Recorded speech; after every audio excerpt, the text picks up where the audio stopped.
นะครับคุณวิทย์นะครับสวัสดีครับผมชื่อแดนนะครับผมเป็นนักธุรกิจและนักเขียนผมอยู่ซานฟรานซิสโกแคลิฟอร์เนียนะครับผมทำงานกับหลายบริษัท organization อยู่สหรัฐแล้วก็ทั่วโลกนะครับ and I really wanted to make a special thank you where is คุณสุริวัลครับคุณมาครับคุณคุลเวกครับคุณมาครับคุณพลาซครับคุณมาครับ I really and ทุกคนครับคุณมาครับ I really appreciate your inviting me to come and share some of my ideas with you today. We're going to be talking about purpose, and we're going to be talking about culture. I know that I am a Farang. I know that I'm from the United States. I know that I am in Muang Thai. I have a little bit of history with Thailand. I have a little bit of an understanding of culture. From a business perspective, I have a lot of understanding with working with senior executives at large organizations around the world. And increasingly over the last couple of years, I'm having more and more experience working with the people, all of you, people who are directors and members of boards.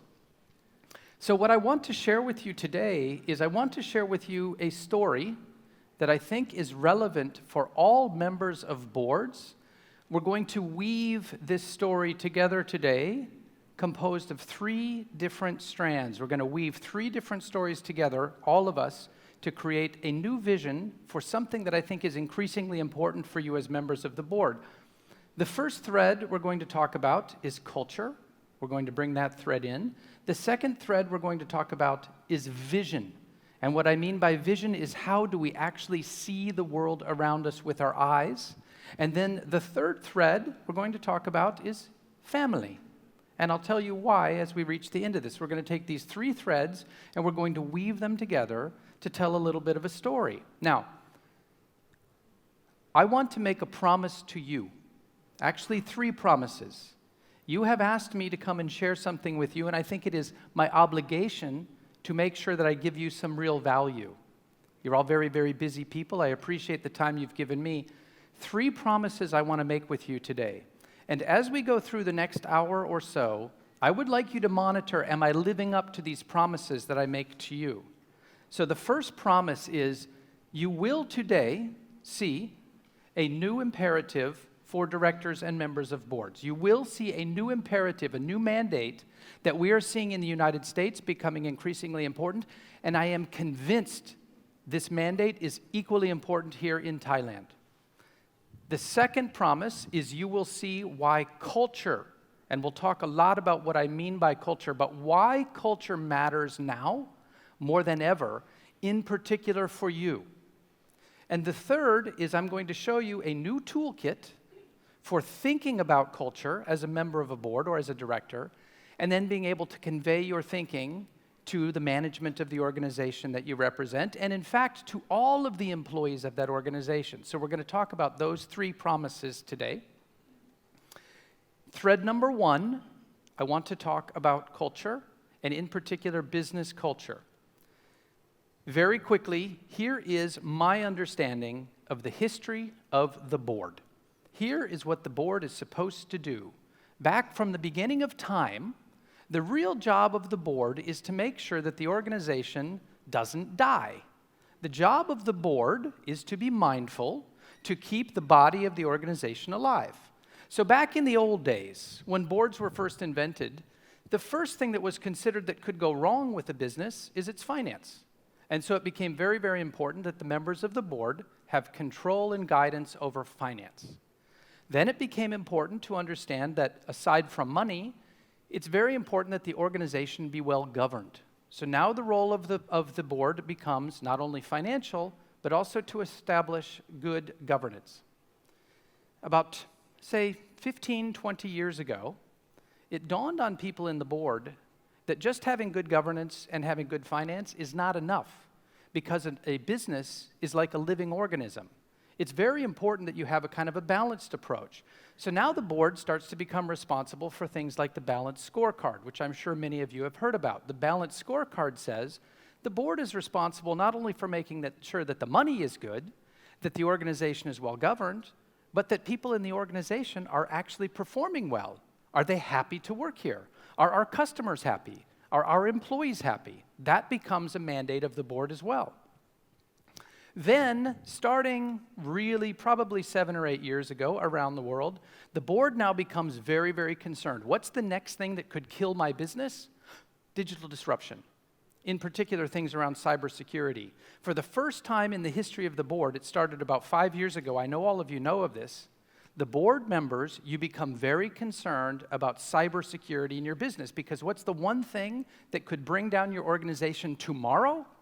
It's not the money. You have control over the money. You know the money's okay. The governance is not going to destroy your business tomorrow. Tomorrow, your business could die because you get hacked. All of a sudden, all of your information is available around the world. Digital disruption, cybersecurity. So all of a sudden, as board members, you have so many things that you need to be responsible for, and now you've got this one to worry about too. But I believe there's one more step in this journey. This picture shows the past. There is actually another element. You think you're busy now? You're going to get even busier. What is this next element that you are about to inherit to become a part of what you need to be concerned about in running the company? That is culture. We're going to talk. I really appreciated the fact that Kun Veritai from BOT gave a little introduction talking about some business culture issues that we've seen. I want to share with you 3 stories from the last couple of years from major organizations around the world that emphasize why culture is so important right now. We're going to talk first about Microsoft, a company with which I've done a lot of work. We're going to talk about Boeing, a company with which I've done a little bit of work. And then we're going to talk about Orange, otherwise known as France Telecom. I've never worked with them, but my wife is French, and I've used Orange services in the past. Microsoft. 10 years ago, Microsoft was at the top of the game. Everybody made money. Microsoft made money by selling all of us software. The business model of Microsoft 10 years ago was to create a piece of software, sell it to you in a box, and you would pay a certain amount of money for that piece of software. That was the old world. Right around the time that CEO Satya Nadella came in, all of a sudden the cloud enters the technology landscape. You no longer make money by selling software. You make money by having the software kind of freely available for businesses. If you're Microsoft, how do you survive? Many business analysts predicted about 10 years ago that Microsoft was about to die. But it did not die. And over the last 4 years, Microsoft, in fact, has reestablished itself, to the surprise of everyone, as the world's most valuable company, beating even Apple. How did this happen? The shift from being a software-selling company to a cloud-based company required a massive cultural shift. In 4 years, Microsoft was able to change the culture of 40,000 of its employees. Their jobs completely changed. These were people that in the past were salespeople or customer service representatives selling discrete units of software. All of them have to learn an entirely new culture of how do I now sell a recurring revenue stream like rented software out of the cloud. There was a great article in The Economist just 2 weeks ago. It said the turnaround at Microsoft required massive change in Microsoft's culture. And it worked. The culture change worked. There are great lessons we can learn. And in fact, in this Economist article, if anybody wants to look it up, it cites a more academic, almost scientific paper on how Microsoft went around doing this cultural change. The board was critical. This was so important to the success of the company that the board is involved for the first time in the culture within the organization. Story number 1. Story number 2, Boeing. Uh-oh. Boeing has a big problem. We all know the story of the 737 MAX, 2 of whom have crashed in Asia, Asia and Africa in the last several months. Multi-$100 billion problem for Boeing. Yes, there is a technological element to the problem. The software that has been put in place is overly complicated, and pilots have not been trained on how to use the software. But only in the last couple of weeks have people within Boeing, the flight test engineers, the test pilots, and the program managers, have come forward and say, the problem at Boeing right now is not a technology problem. It's a culture problem. Because what has happened over the last 15 years is Boeing has shifted from a performance culture where everybody was focused on the performance of the product. Is the product safe? Is the product easy to create? Is it a safe, reliable product? Everyone was focused on that. The culture was built around the product must be safe. Over the last 15 years, they now tell us, people inside the organization, that it's completely changed. Test pilots, in many cases, are no longer invited into technical reviews. Why? And this is from internal documents within Microsoft, published in the New York Times a couple of days ago. The letters are now coming out that what the culture has shifted is from a performance culture to a cost savings culture. As you have done that, we see enormous challenges in how technology is developed, tested, and trained, and we see the outcome. Boeing's problem is a culture problem going in the wrong direction. The last story I want to share with you is quite terrifying, actually. This is an article that also appeared in the New York Times recently about Orange. Orange is the new name of France Telecom. France Telecom is, of course, the largest telecommunications organization in France. It is a state-owned organization. The culture there, here's the problem. Here's the way the story is described. I've only read articles about it. I have no personal knowledge, so I'm just sharing with you what you see in the press. Right now, the chairman of the board, the CEO, and the vice president of human resources are under arrest and in jail in France. Why? Because many years ago, Orange was like a huge state-owned organization that had just a little bit of money above the surface. It was very much in the red. Senior leadership at France Telecom is told, we have to cut costs. We have not effectively made the digital transformation. We're behind. We're losing $500 billion, incredible amount of money. You need to cut costs. Among other things that you need to do, you need to start laying people off. In the French system, you cannot lay people off. The board of France Telecom is in a huge situation right now. What they decided to do in order to lay people off is make the culture so toxic inside the organization that people would voluntarily leave. They're under arrest because in the last 5 years, 35 people who work for France Telecom have committed suicide because the work environment is so toxic. Culture in the worst possible way. Not a very pleasant story. 3 facts I want to think about culture. 3 things to consider right now. Why culture is going to be the most important, one of the most important pieces for you to think about as a board member. Number 1, in the United States, wow, more top executives, managers were fired for bad behavior, bad cultural actions. More were fired for that than for financial non-performance. The management it's about meeting your number, of course, but you better do it well. You better behave well. Number 2, 50% of the jobs that will exist in all of your companies in 5 years do not even exist today. From a cultural perspective, the new people are coming in. The new technologies are coming in. Whose concern is this? Of course, it's management's concern. It's your concern. What will your business look like when half the people who are working there have jobs that you don't even know what they are today? This goes back to our story of Microsoft. How do you intentionally create a culture that is embracing of new skills and technologies that people are bringing in? That was fact number 2. And fact number 3, I'm doing a lot of work with boards these days around exactly this issue because this is something new.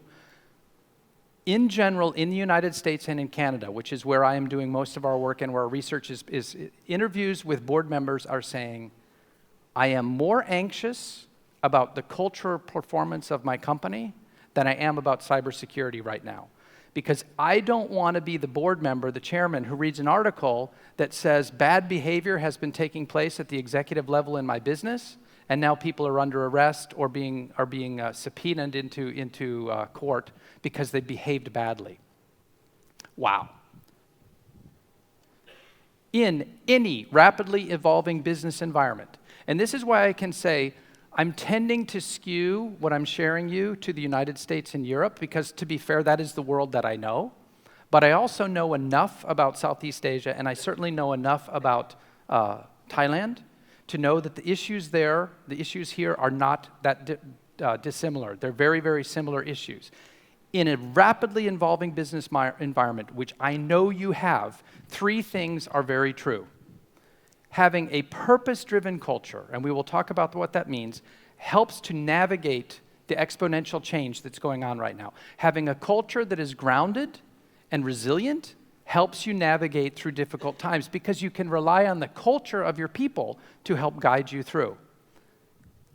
A purpose-driven culture promotes innovation and disruption. As scary as that is, especially for boards, you know this far better than I. Disruption is real. Your business is being disrupted, and if it's not now, it's going to be. Having a resilient culture, an adaptive culture, is going to help you navigate that. And then the third, of course, having a purpose-driven culture, a culture that intentionally understands what is the broader purpose of my organization. It's not just to make money. We've heard this today. It is about being environmentally sustainable. It is about being socially engaged. We know these things are true. Having a resilient, purpose-driven culture is going to help you to manage those kinds of risks because you can rely on your people to know what is the purpose that you've set for them.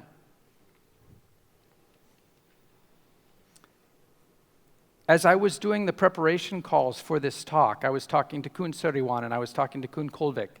And one of the questions we were asking is, Dan, when you talk about culture, do you mean board culture? No. I know, of course, that there's a massive amount of information and very important things that relate to what is the culture of all of you in the room, how do you relate to each other, and how do you relate to management. This is what's new about this mandate. You now have a responsibility that you've never had in the past to help set and influence the culture of the entire organization. It is as important as finance, it's as important as cyber risk, it's as important as disruption that you now have a role in managing and overseeing. This, as you do this, the relationship between you and the executives is also going to evolve. And that's something very important to think about. So how are you going to do this? This is where my group, I think, really is starting to do some interesting work. There's a gentleman named Lorne Rubis. You probably wouldn't know his name, but he's a very, very seasoned executive out of Canada. I've been working with him and another partner for the last year or so. And what Lorne has done is he's developed a series. He's worked with boards. He's been a multi-time CEO and chairman of many boards himself. What he's identified with a tremendous amount of research is that every purpose-driven culture in an organization can be broken down into having 9 elemental components. I'm going to walk you through these very quickly. Because time is limited today, we only have an hour. I'm just going to go through these very fast, but I'd like you to just recognize that we believe there are these 9.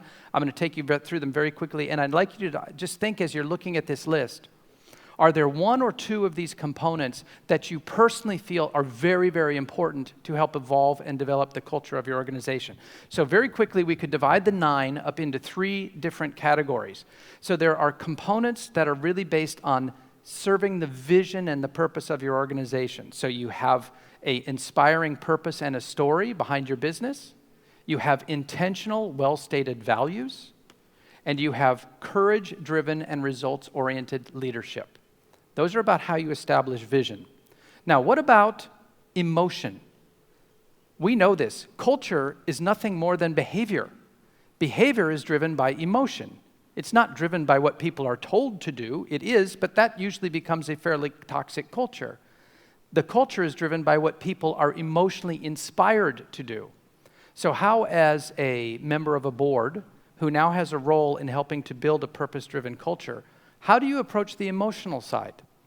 3 important elements. You put people first, and you become obsessed about your customer. Obsessed about your customer. How do we know that customer obsession is a good strategy for business? Who is the wealthiest man on the planet right now? Jeff Bezos. Who is the #1 customer-obsessed company on the planet right now? Amazon. All decisions are made on what is the impact to our customer. Because if our customer is happy, the return on investment for us will just continue to grow. If our customer is not happy, nothing we do is going to make us survive. It is about having a customer. So, and putting the customer first. We must create an environment of psychological safety for the people within our company. And if you were to read the articles, this is exactly what Boeing and certainly what France Telecom Orange has not done. You have to create a culture in which people feel safe to say, I don't think we're doing the right thing, or to have an opinion on what might be a better way to do it. You need to create an environment of psychological safety, and you need to empower your people to be able to share information with each other outside of typical management or outside of the influence of the board. Your job is to help guide and navigate the culture so that the people within the organization, because they know the values, are able to share them with each other so that you don't have to be every place. The company, the culture starts to thrive on its own. And then we have the action-oriented elements. You must have a culture which is driven by growth and a disruptive mindset. It is scary. It is terrifying, but that is also the truth of the world. The way things were in business is not the way things are going to be in business. It's just not. A lot of things are going to be disrupted. You have to be able to embrace that. How do you do that? It's beneficial, there's a lot of research around this, to actually create a culture in your organization that encourages people to experiment, and it literally encourages people to play. Because when people are playing, and in a business sense, when they're trying something new, when people are having a good time because they feel safe in trying something new, the culture blossoms. People are happy, and when they're happy, they are more productive. And how do you, as a member of the board or as a chairman of the board, help to encourage that? The last of these 9 elements is really, really effective listening and encouraging people to talk to you. The way you will find out how things are working in the company is not by talking to the company, but by more effectively listening to what's going on, coming back to you. So these are our 9 elements. Just very quickly, I want to walk you through a case study, very, very fast, that would show how some of these have been used. I mentioned the gentleman named Lorne. Lorne Rubis has been working with myself and my other partner. He's been working at a company called ATB Financial, which is actually one of the largest financial services institutions in Canada. ATB is located in Alberta, Canada, and it is far and away the largest financial institution. It's a bank, it's a credit union, it's a mortgage, it's a financial services organization. It's massive. It represents about, I think, about 1/8 of Canada's entire economy. It's an enormous financial services institution. And what Lorne has been able to do is transform the culture by following these 9 elements over the last few years. And I just want to give you an example. This is public information. I'm not sharing anything that we couldn't share in public. ATB, Alberta Treasury Board, long history, but what has happened is it has a very clear purpose and a story. This is a bank that is relentlessly inventive. It is trying to drive financial happiness deeper. Why? Because it actually cares very much about the financial well-being of every member of that, every citizen of that province. This is its purpose, and there's a great story. We're not going to read it now, but there is a purpose and a story behind this organization that everybody on the board and every senior executive is able to recite. I can tell you the history of this bank and why we are important. The values that come out of that story are so well defined and so well driven that people actually have them painted on their bodies. These are the values, whether it's about trust or whether it's about having fun or whether it's about being big. Normally, when we think about a bank, we don't think about these kind of values. It's really interesting how they're saying, look, people are used to Amazon right now or other online services. People are used to being able to go on their phone and being able to get whatever they want right now. If they can't get that from their bank, that bank is not going to work very well. Intentional values. Results and courage-driven leadership. Let's make no mistake, it is important as the leader to have a sense of courage and to be oriented towards results. There's no doubt about that. Think about being the captain of a ship. You have results that you have to achieve, and in order to make the decisions about moving that ship, you have to be able to be willing to make some courageous decisions. That's your job and the job of management. Because what will then happen, if you put people first and are customer obsessed, conversations become about people and people react well to that. The peer-to-peer power then makes sure that everyone is included and everyone knows how to engage around those values and share what they're experiencing with each other. Create an environment of psychological safety so that that sharing can take place and is encouraged. Then we move into how do you take action. Build this mindset around growth and be willing to be disruptive. The world is changing. We have to embrace that. Be willing to play and experiment. I love this little chart just in terms of a picture. This is something we've been working on that says, imagine a kind of an intersection of what you're really great at doing, what you love to do that gives you value, and where you receive value. At the intersection of all those, that's where we love to play. If people can find that in their work, they're going to make a great culture. And then again, the last of these elements is be truly willing to listen. Really, really willing to listen to what is coming back to you. These are the 9 components. Now, I told you there were 3 strands in the story today. The second strand, the second thread, let's leave culture for a moment and let's talk about vision. When I talk about vision, I actually mean the magic trick, what's happening in your eyes. When I talk about vision, I don't mean a vision statement, a grand vision statement. We're going to get to that. But that is derived from what do you actually see. So myself and my colleagues have spent the last couple of decades understanding how is it that people actually see the world from a neuromechanical and a cognitive perspective. What are your eyes doing as you're looking at me right now? It's pretty remarkable. It's kind of a magic trick. Why is this important? It turns out that more than half of your brain is dedicated to processing vision.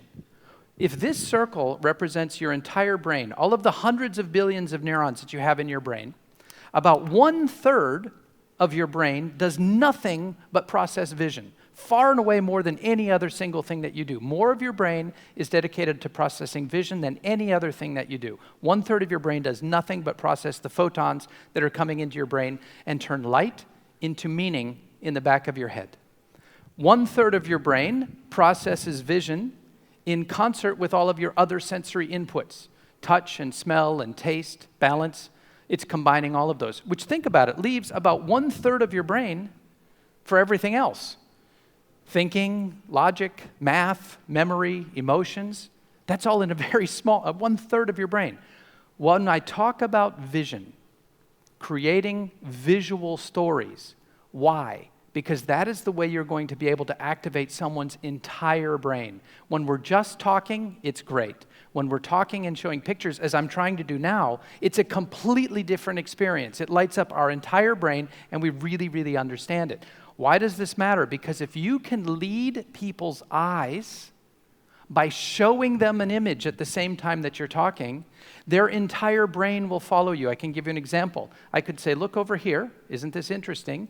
No, now I want you to look over here. This is actually more interesting. And the path from here to here. No, this is the one I want you to look at over here. How do we move from here? The more that I give your eyes something to do, the more I capture and in fact almost own the rest of your visual, of your thinking process. If I capture what you see, you will stay with me as long as I keep giving your mind something to do because I've activated the entire brain now. People want a vision. People want to be able to see what it is that you're telling them. As a board member, as a leader, especially in this new world where you have a role in influencing culture, people are looking to you to create that picture. No one else is going to do it. It's up to you. One of the greatest vision statements ever, I believe, certainly my favorite, was when President Kennedy in the United States, way back in 1961, said to everyone in America and many people around the world, I give us a challenge. Let's go to the moon, and let's make sure that we do it in the next 9 years. And we will turn over everything. We will do whatever it takes to get to the moon. Talk about one of the most beautiful vision statements ever, because every one of us could go outside at night and look up in the sky and say, I know what we're doing. We're going there. Wow. And I think this is a beautiful image to show because this was 50 years ago on the 20th of July that finally, because President Kennedy said so, established that vision for the country and in many ways for the world. 50 years ago to the day, that people set foot on the moon because of that vision. It's amazing. How many of you remember that time? Does anybody here remember that time? Some of you were around? This is a crazy story. I'm going to run out of time, and Kun Siriwan is going to want to kill me because I'm going to take time into our lunch. I'm a pilot. I love airplanes. Both my parents were pilots. I learned how to fly when I was just a kid. I still fly a little bit now, just a small plane. So I subscribed to an aviation magazine. Just on the day, I live in San Francisco. On the morning that I was about to get on my flight to fly here for this presentation, I got my aviation magazine. And this particular issue was an anniversary of the 50th year of the landing on the moon. There was an article in that magazine, I couldn't believe it, about a Thai girl and a Thai boy when Neil Armstrong and the rest of the Apollo 11 crew, after they landed on a moon, went on a world tour. This Thai boy and this Thai girl, who were just kids at that time, knew that Neil Armstrong was staying at the Erawan Hotel. I never knew this story. This was in the magazine. They broke into the Erawan Hotel, went to his room, and knocked on the door in order to get him to sign the photo that they had. I promise you, I will get the name of the article because the boy became one of the most nationally recognized film directors in Thailand. I don't know his name, but I will look it up for you. And to this day, if you go into his office, he doesn't have a photo of all the awards that he's won.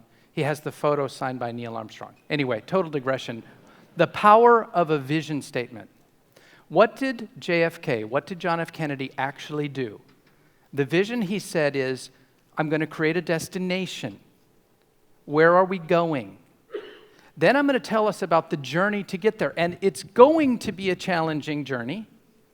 And our purpose. Why go to the moon? JFK said it. We don't go to the moon because it's easy. We go to the moon because it is hard. It is the purpose of doing something difficult that will make us come together to achieve something that individually cannot be done. Whether you tell a story or wave your arms or draw a picture, if you want people to follow, if you want management to follow what you're proposing, if you want members of the company to follow what you're proposing, you have to show people where you want to take them. And the best way to do that is to have a picture. I'm going to give you a quick example, and then I'm going to ask you to do a little bit of an exercise with me. Is there anybody in the room who likes to drink coffee? Is there anybody in here who's a coffee drinker? Okay, many people are coffee drinkers. You've probably heard of a company called Starbucks. Has anyone ever heard of a company called Starbucks?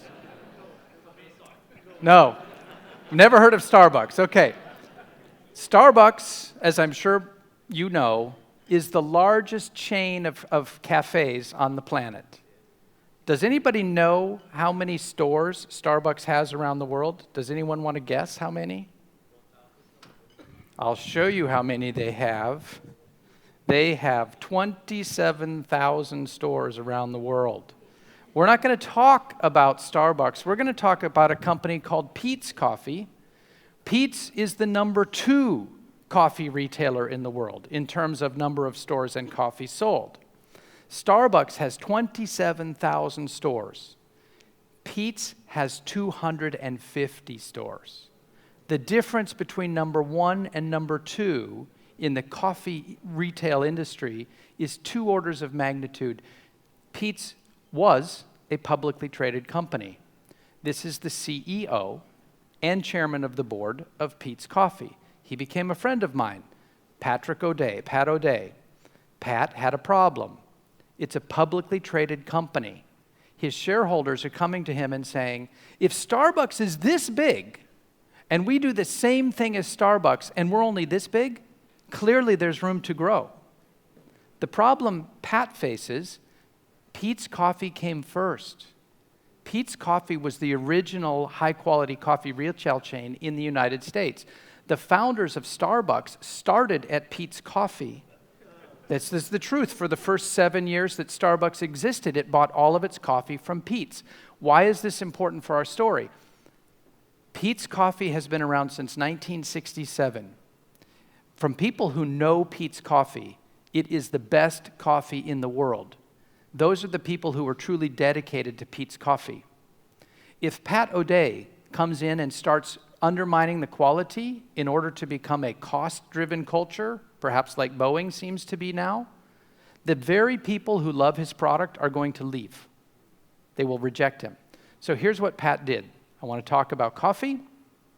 Dan, can we create a vision picture that I can share with anyone that says, what is the strategy of Peet's Coffee? And we did, and I want to walk you through it. I'm going to zoom in just a little bit. And we drew it on a napkin. It's a coffee company. They have a lot of napkins. We printed this strategy on every napkin for 2 years. So whenever you bought a cup of coffee from Peet's, the strategy of the company was on there in the form of a picture. Everybody's seeing the vision. And here's what it was, just to show you. The vision of Peet's Coffee is to be the gold standard of coffee, the best cup of coffee in the world, and nothing is ever going to change that. In order to do that, the mission of the company, agreed to by the board, emphasized by the board, is, okay, our mission is to build the biggest base of people we can who love what we mean by quality. We will never be as big as Starbucks. We don't have to. We just need the biggest base of people who believe in what we mean by quality.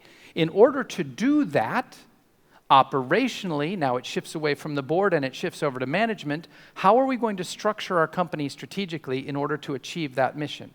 What we're going to do is we're going to reorganize the business into 4 different operating groups. One of those groups is going to be called the Serve Group. These are the people who actually serve your coffee. When you go in to buy a Peet's Coffee, these are the people that are the baristas. These are the people that are making the coffee for you. And they have a very specific mindset and a very specific culture about how they make their coffee and how they talk to you and share it with you and engage with you customer first around that cup of coffee. The second group is called the Manage Group. These are the people that run the stores. These are the people who are responsible for the daily, the quarterly returns, the results, the profitability of each one of the stores. They don't serve you coffee. They are managing the store. Very different culture, but again, focused on many of the same elements. The third group is called the Develop Group, really human resources and training, whose job is to make sure that these people know exactly what to do to fit in to make this mission successful. And then the last group, this would be you. This was all the senior executives, all the members of the board. You're called the Inspire Group. Your job is to inspire everyone else on this piece of paper with what is the culture, what is the mission of, what is the purpose of what we're trying to do. You're the inspiration.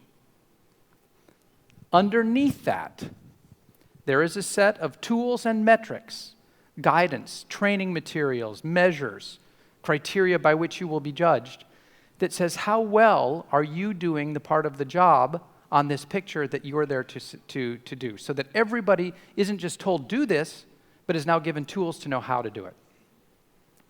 I tell you this story because using this napkin strategy and also being a very, very good executive and a good chairman, Pat was able to sell the company, which had always been the plan, because Peet's Coffee wasn't big enough as a publicly traded company to do what it needed to do to compete with Starbucks. So much of the strategy here was to have an exit, to go back into private equity.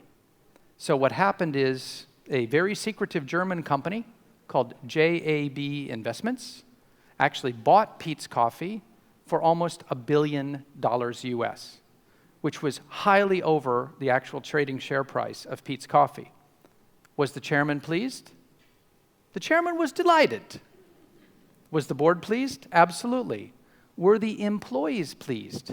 Yes, because the culture was not impacted by the purchase. Now, just on a side note, there was just an article also in The Economist 2 weeks ago about JAB Holdings.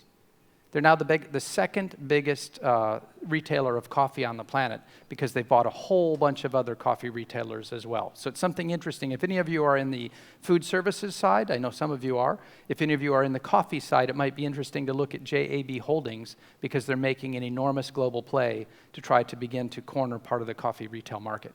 This is not secret information. This is just coming out of The Economist.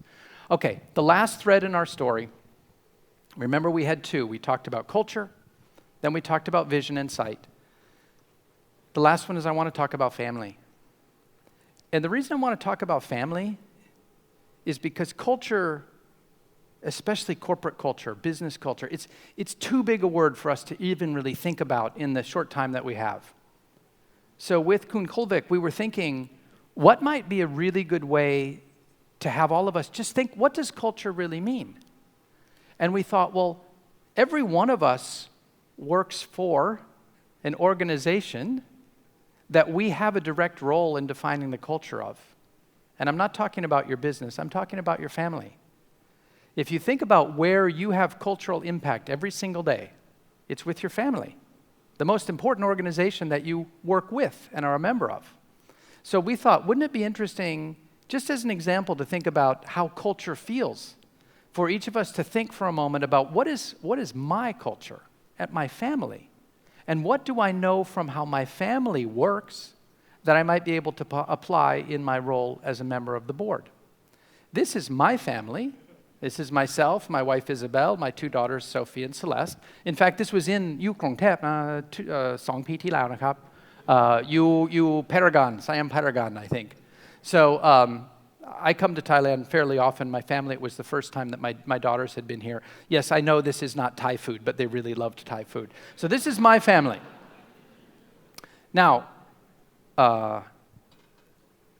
ผมเป็นนักเรียนแลกเปลี่ยนนะครับ AFS นะครับ38 ปีที่แล้วอยู่จังหวัดนนทบุรีนะครับอยู่บางบัวทองผมมีครอบครัวคนไทยนะครับ This is my Thai family today. I originally met my Thai family in 1981. You can imagine I come from Montana in the United States. A lot of cows and horses. เราไม่พูดภาษาไทยอยู่มอนทานานะครับครอบครัวของคนไทยของผมไม่ได้พูดภาษาอังกฤษ So I arrive here, I have a new family. Talk about a culture shock, but we came to really, really love each other. We drew all the time. That was the way we communicated. If any of you have a chance to attend, I'm doing a bit of a workshop later on tomorrow. I don't know, Kun Sirwan, if I'm getting in trouble by saying that, but one of the things we're going to talk about is how do you draw pictures when you're trying to communicate with someone when you don't even have the same language, and it's beautiful. So what I want you to think about for a moment, I want everyone to take a sheet of paper. You should all have a piece of paper on your chair. And I want you to think about your family. Not mine, not hers, not his, yours. And seriously, on that piece of paper, this is going to seem really weird, but I really want you to do this with me. On that sheet of paper, I'm going to give you 2 minutes. I want you to draw a picture of your family. Let me show you exactly what I mean. I want you to do something like this. I'll do mine as an example, and then I'm going to ask you to do the same thing. And I want 100% participation because we're building a very psychologically safe culture in here. So I'm going to tell you what to do. And I will listen if you don't want to, but I want you to do this. This is very important. It's just as a simple exercise to think about culture, what it really matters. So, for example, I would say, here's me, and I have my wife, Isabel, and I have my daughter, Sophie, and I have my daughter, Celeste, and of course I have Kumpa, who lives over in Florida, and Isabel has her mother, who's over in France, and I have my brothers. So draw a little picture like that. I want you to do it. Try to limit yourself to about 10 people, because one of the things I know from living in Thailand is that your family could take a lot of pieces of paper. So try to limit yourself to maybe 10 people. No one else is going to have to see this. If you don't include someone, that's okay. I won't share it. So what I want you to do on your sheet of paper, seriously, just like I've done here, don't be afraid. Please draw a picture of your family. I give you 2 minutes. Go.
Okay, about 1 minute to go.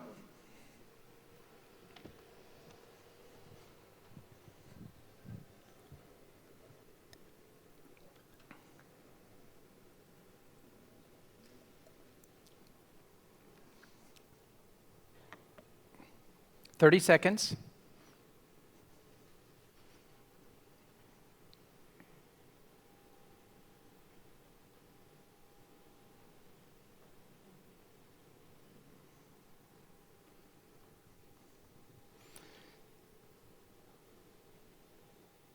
Ten, 9, 8, 7, 6, 5, 4, 3, 2, 1. Okay, stop.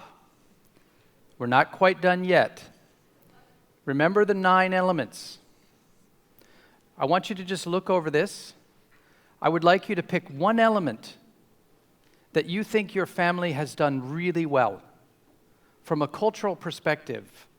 One of these elements that you think your family consistently is really good at. In the culture of your family, what is one of these elements that you are very proud of? And I want you to write that element down on your sheet of paper. So I'm going to give you another 2 minutes to do that. Maybe, no, I'm not going to give you 2 minutes. I'm going to give you 1 minute. I want you to look over this list. Which, as you define the culture of your family, which one of these?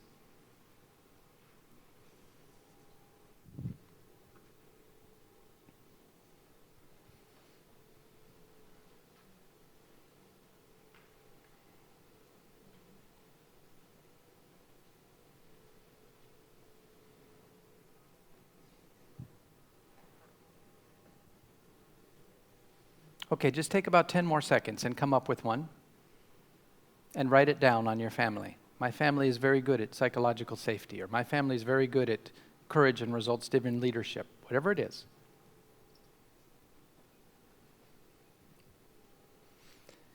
Please raise your hand when you have identified a cultural component that you think your family is good at. I want to see a lot of hands coming up now. I'm going to wait for most hands to come up. There's no right or wrong here. I want you to really feel, and hey, let's try something else. If there's an element of your family culture that isn't on this list, write that down. We can be innovative and disruptive right here. Okay, I'm going to give you 10 more seconds. 10, 9, 8, 7, 6, 5, 4, 3. Each of you, I want you to find one person sitting next to you. Form teams of 2 people. In 2 minutes, 1 minute each, I'm going to start the clock. The first person, I want you to take that picture and show it to your colleague and say, this is a drawing of my family. And this is what I'm very proud of in the culture of our family. Pasa Thai ko dai, huh? Then you shift it over and let the other person share back with you for another minute. Do you all understand what I'm asking you to do? It's going to get really noisy in here, and we're going to have a lot of people showing pictures. That's good. Psychological safety. Okay, start the clock. Go.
You should switch now. 1 minute's passed. If you haven't switched, now's the time to switch.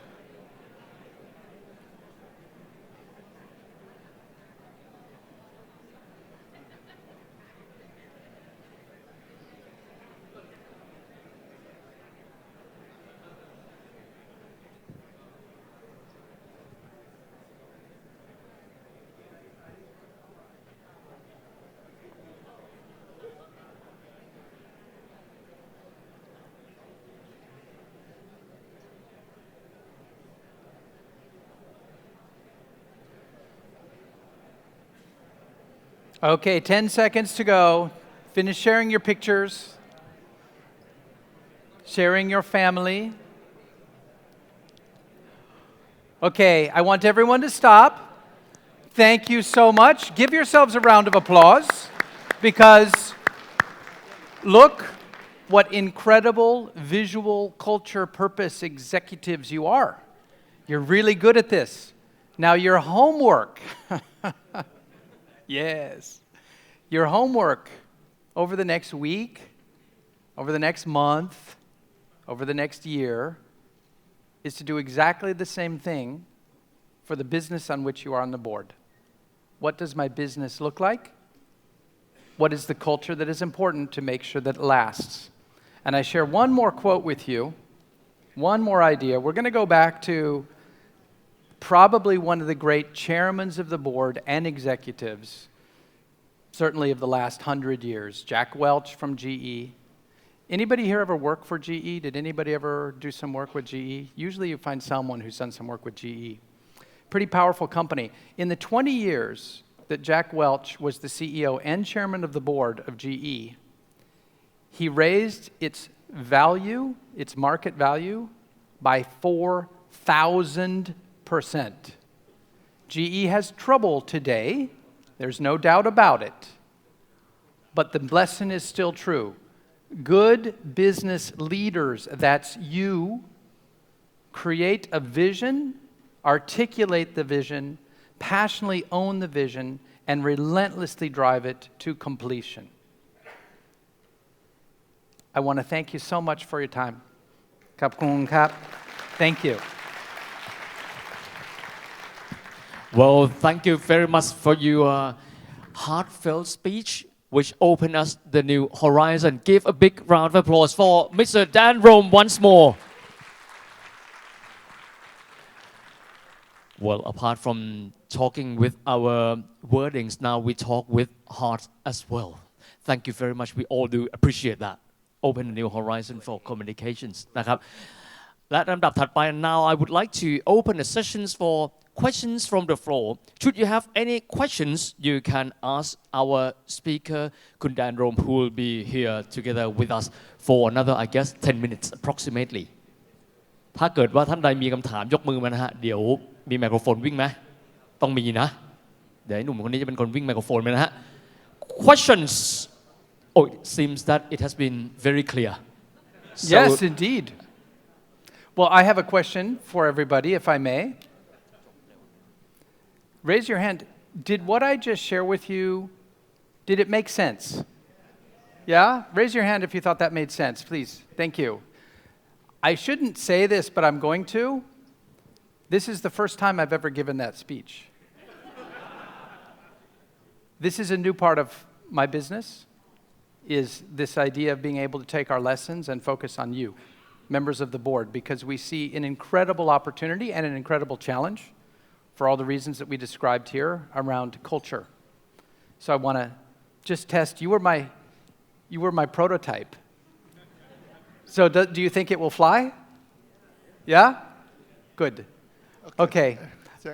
I think 10 years ago, we heard the word re-engineering. Yes. But now I think it's disruptive. Disappear. Nobody talk about it. Can you give a few words about? Sure. So for the question was, 10 years ago, the next trend was about re-engineering. And we don't hear about that anymore. I think maybe what you're also asking is the same true of culture? Absolutely not. Re-engineering was a fancy term in many ways for talking about right-sizing or downsizing the business. I'm not an expert in reengineering, but my understanding of reengineering really as a concept is it entered at a time when market forces were pushing businesses down. And the only way to survive would be to drive cost out of your business. And so what we talk about is re-engineering the business in order to be able to execute by spending less money. That started probably re-engineering the first time I became aware of it, and I'm sure there are people here, business school people, who know better than I. My understanding of the term re-engineering is it probably really started right around the time of, well, two coinciding crises at the same time. So Asian economic crisis of about 1997 and the dot-com bubble bursting in the United States around 1999 had a huge impact around the world in all kinds of businesses. So the idea came, what's a nice way to describe resizing our business down? Luckily, for most businesses, we recovered. Things started to pick up, and nobody talks about re-engineering now because we don't need to. Because now it's about how do we develop a growth mindset and how do we take advantage or think about disruption. Does that seem like a good answer? Is that what you were after? Let me add one more point then, since you brought it up, sir, is will the same thing happen with culture? I ask you. Is culture just a word that we're going to hear about for the next 5 years and then forget? Every business, we say it, but we need to mean it. Every business is about the people that work there and the customers that receive a benefit from it. And again, back to Kun Veritai talking about a business needing to be more sustainable and more about societal impact. I think culture is not going away. Well, thank you. We have the lady in red holding a microphone. Thank you. Please. Right. I'm Pim Chia. Would like to ask the question about, apart from the culture, do you have any advice for the generation gap? Oh, wow. Thank you. That's the question, isn't it? I have no advice. I have 2 daughters. You saw their photo. I have a generation gap at home. I know many of you when you drew your family. How many people who drew your family, how many of you have children? I imagine many of you do, and I hope you drew them. There's a generation gap. So we do pay a lot of attention, and I do have a lot of business contacts who, in the United States, I can't attest for Thailand because I don't know, but in the United States, we call the millennial arriving in work is a massive cultural shift. A very different work ethic, a very different understanding of what is expected of me. And sometimes we say, oh, these young kids coming into work, they don't work hard. They don't do what we used to do. I think there's another way to say it. It's a challenge for management to understand how do we adapt the culture of our business to be more accepting of the new generation that's coming in that have a different understanding of business because it sounds silly, but they are the future. The future of your business is in the people who are right now 20, 25 years old. So there's no good answer except I think that make sure as you're building your culture, you recognize that the younger people coming in have a different sense of their role in the planet than those of us who are a little bit older, especially around sustainability. Again, I don't know in Thailand, I can't answer, but in the United States, one of the biggest changes as the millennials are coming in is it's very much less about what do I want from work. It's more about what can we do together. We need to take care of the planet. We need to take care of each other. That was not a thing when I was coming into the business world. What do I need? So it's the best question. And I think it's worth thinking about. Thank you. Well, thank you very much. And next questions from Dan, thanks very much for your presentation, but in order to be fair with you, let me ask you in Thai.